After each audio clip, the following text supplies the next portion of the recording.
War II is not just a memory in the coastal mountains of Brazil. The date is April 22nd, 1978.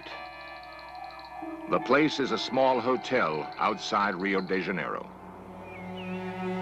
A noisy party at the Hotel Till is broken up by police who discover the people are celebrating something odd. The 89th anniversary of the birthday of Adolf Hitler.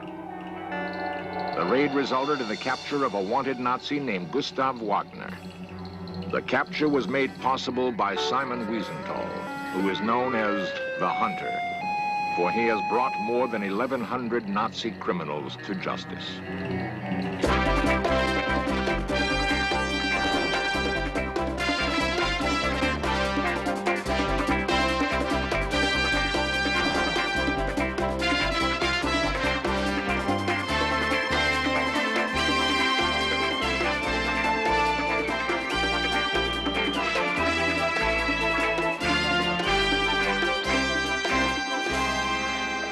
In 1945, the Russians liberated the Auschwitz concentration camp and came face to face with a world of horror. The chief doctor of Auschwitz was Joseph Mengele, who had come to be called the Angel of Death. He was never apprehended, and he remains as the most wanted Nazi criminal in the world.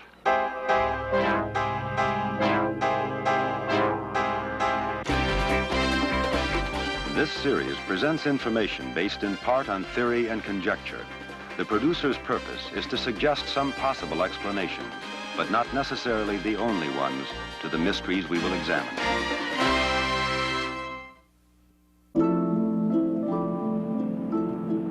In Vienna today, World War II is not just history. Every corner of the city holds memories of the war, especially for those who cannot forget.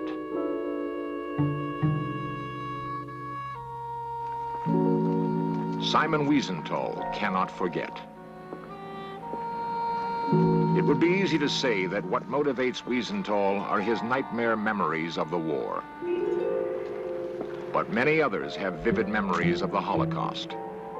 Yet Wiesenthal is the only man who remains as a Nazi hunter.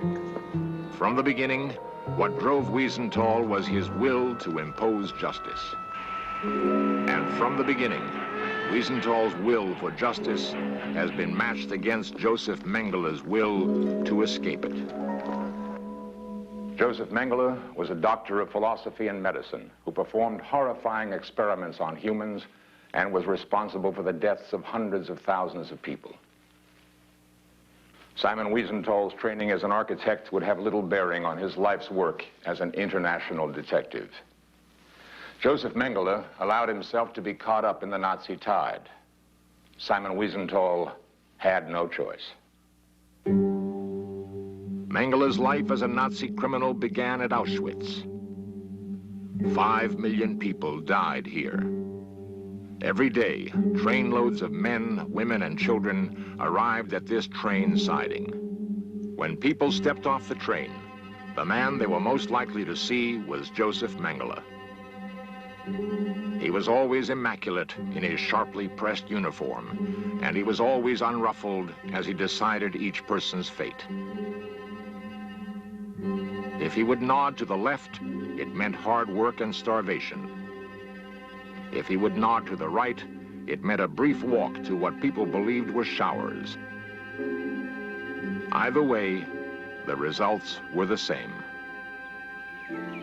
Today, in a quiet corner of Vienna, there is a woman who remembers the totally unemotional character of the Angel of Death. Dr. Ella Lingens was a prisoner and physician at Auschwitz who was forced to work as an assistant to Joseph Mengele. Well, he was, you might say, especially bad because you felt that he was a cynic, and he didn't believe at all in the idea behind this extermination of Jews in the way the others did. As somebody told that he had once said, he didn't despise the Jews, he didn't think they were inferior, what all the others really believed. But he said, no, there are two gifted people in the world, the Germans and the Jews, and it's just a struggle for world domination, and one of them will win. The Germans did not win, and Mengele saw it coming. He realized that the Russians would soon reach Auschwitz from the east. So he headed west, towards the Allies who were liberating Europe, and towards his home. While the entire continent was reeling from the shocks of war, Mengele actually had his Auschwitz chauffeur drive him home. Home was near Munich, in the Bavarian town of Günzburg, where the Mengele family owned a large factory and was the largest employer in town. Even today, In Search of crews encountered outright hostility when trying to film there. Mengele would remain in Günzburg totally free for almost 6 years.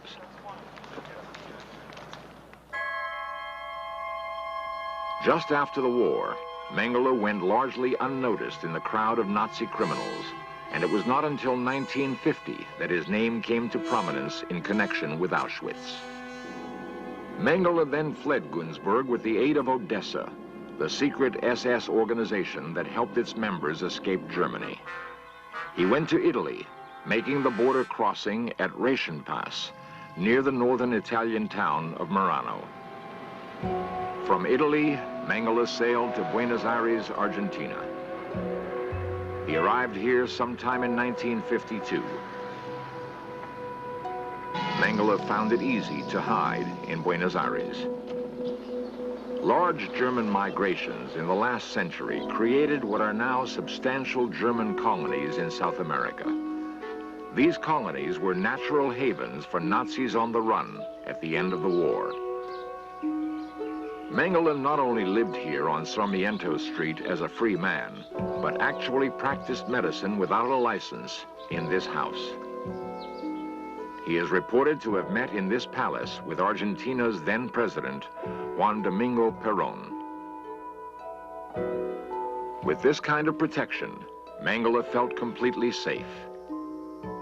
But he could not know that his safety was only temporary. In Vienna, Mengele's movements had been carefully reconstructed at a place called the Center for Documentation.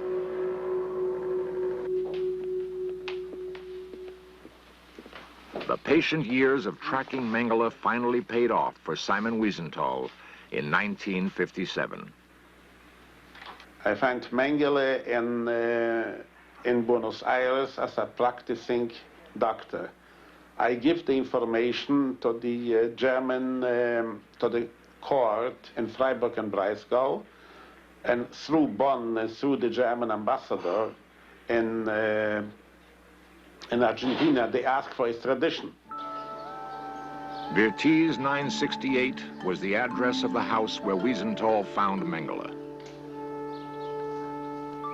It would take almost 2 years, until 1959, before Argentina replied to Germany's request for Mengele's extradition. Argentina's answer came as a shock. The Procurador de la Nación give the answer: the crimes of Mengele are political and not criminal.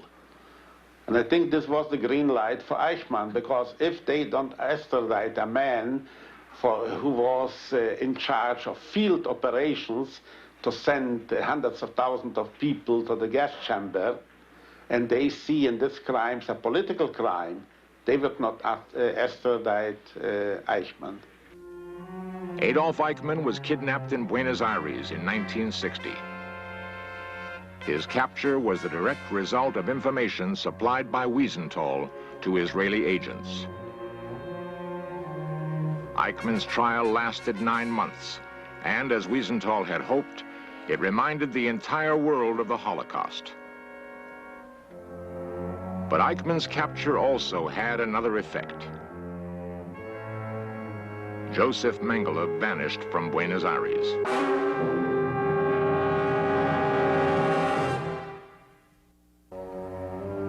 At the very moment that Germany was trying to extradite Mengele from Argentina, he actually returned home to German soil for his father's funeral.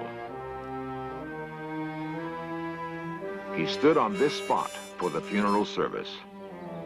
Although he was widely known as a wanted man in Germany, no one in Günzburg reported his presence to the authorities, even though he stayed here for 6 weeks.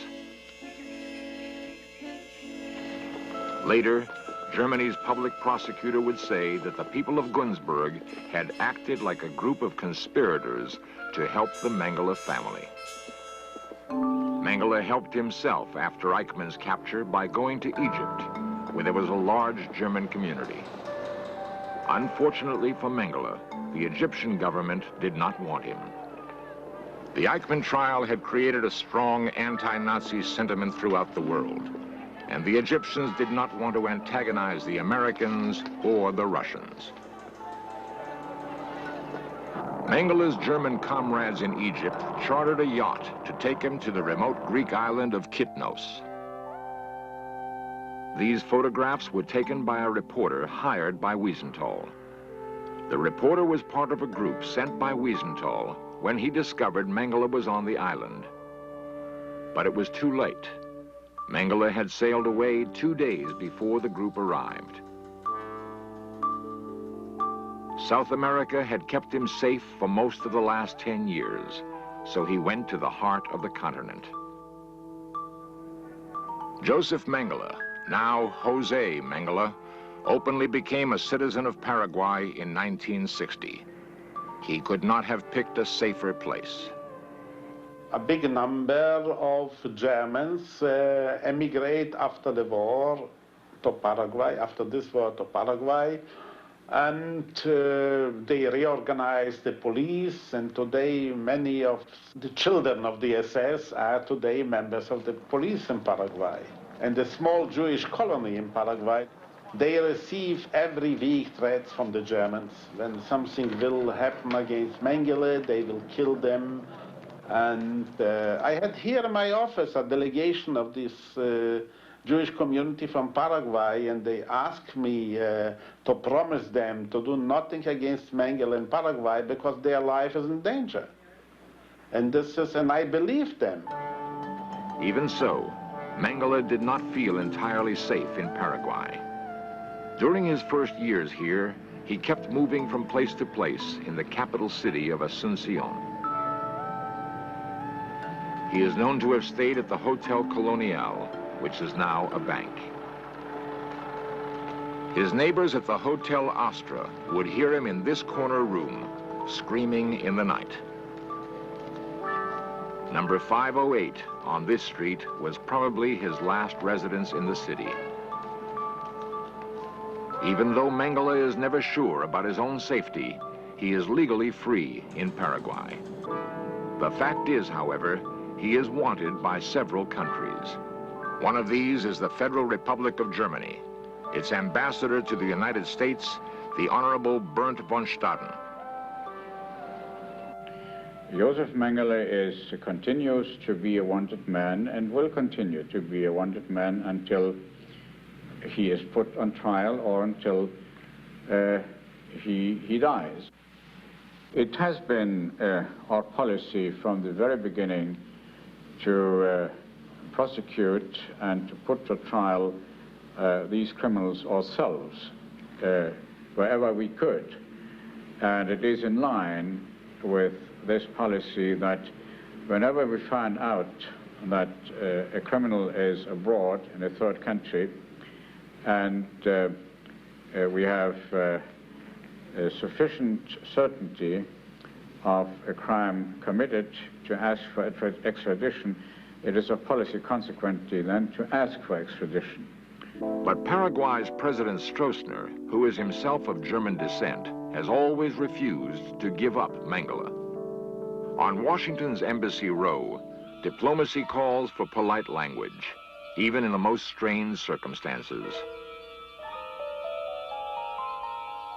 The Minister of the Embassy of Israel, the Honorable Hanan Baron. The other. I certainly would very much hope indeed that if Joseph Mengele or any other Nazi criminal would be discovered and caught in any country, that this country would find it in its own ways and means to bring the person to justice, and if it cannot do so, to extradite him as quickly as possible to either Israel or to a country in which he can be brought to justice. I cannot perceive and conceive of a responsible government in the world which would not want to have Nazi criminals brought to justice. The efforts to obtain Mengele's extradition proved to be fruitless. Nevertheless, Mengele's fear of capture drove him deeper into the heartland of Paraguay.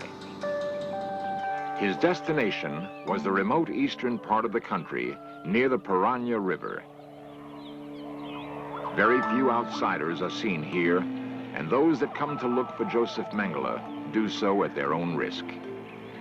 Just before In Search Of arrived, 2 film crews, one British and one Belgian, had their film destroyed and were expelled from the country. In Search Of could only film using a camera hidden inside a car.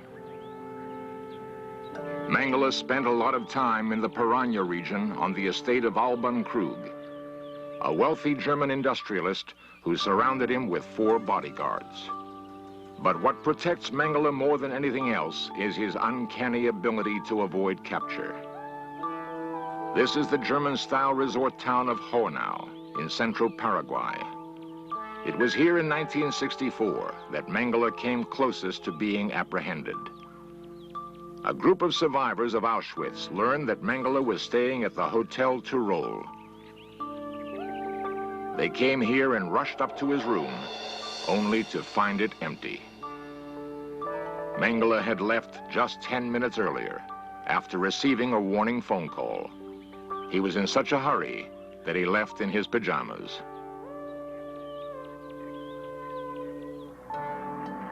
There are times when Mengele ventures outside Paraguay, but these times are rare because they involve a higher risk. One such occasion was in 1968, when Mengele went to Bermuda to meet some relatives. Wiesenthal learned about the trip and immediately sent a man to verify Mengele's identity. But once again, Mengele was already gone. The closer one gets to Mengele, the more elusive he seems to become. In Paraguay today, he is wrapped in legend. Wiesenthal must constantly guard against false rumors and mistaken identities. Wherever Mengele is in Paraguay, he has the protection of the Stroessner regime. There are times when even the remote Paraná region does not seem safe enough. Mengele then takes refuge in a large military zone in central Paraguay. It is a place so secure that even the Paraguayan police cannot enter it. In 1977, 2 events involving Mengele took place that are here reenacted for In Search Of.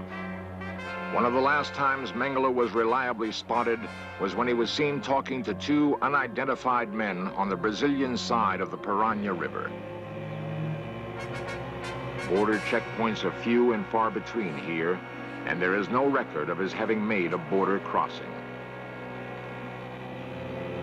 The most recent attempt to capture Mengele was made in that same year, when it was discovered that he was due to cross the border from Paraguay to Argentina at a given place and time.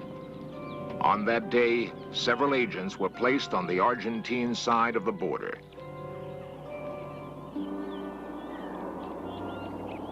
Mengele's car was spotted, and the license plate noted some 5 miles from the crossing.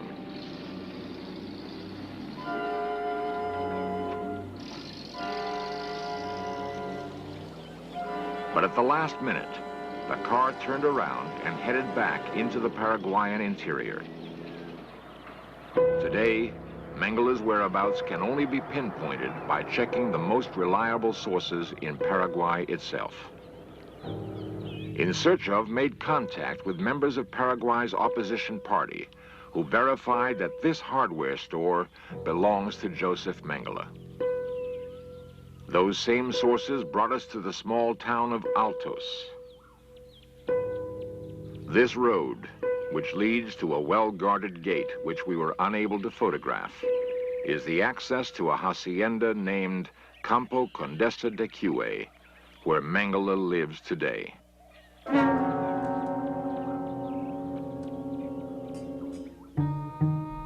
"33 years is a long time, and the Holocaust seems far away. Now, there are two men who remain as living symbols of that moment in history. The hunted is 67. The hunter is 69. Look, if he will die before me, he will not die in peace, because he has no rest. He is going from place to place. And this is also a part of a sentence. And you cannot make a deal with the Lord that I must survive Mengele. My last wish will be, in this case, to get Mengele. But nobody knows. I hope always that there's no perfect crimes, and even the biggest criminal and the best criminal make a mistake, and I am waiting for his mistakes.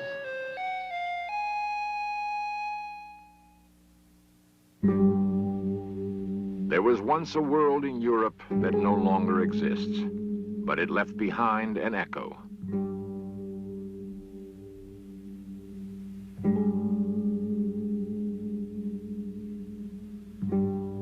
The history of man is a history of crimes, and especially the Jewish history is a history full of repetitions. It's only the technology is changing, but the hatred remains the same. We need Mengele before a trial as a witness of the history. The trial has a bigger importance than the sentence. Justice is a funny thing. No matter how man tries to impose himself, it follows its own course.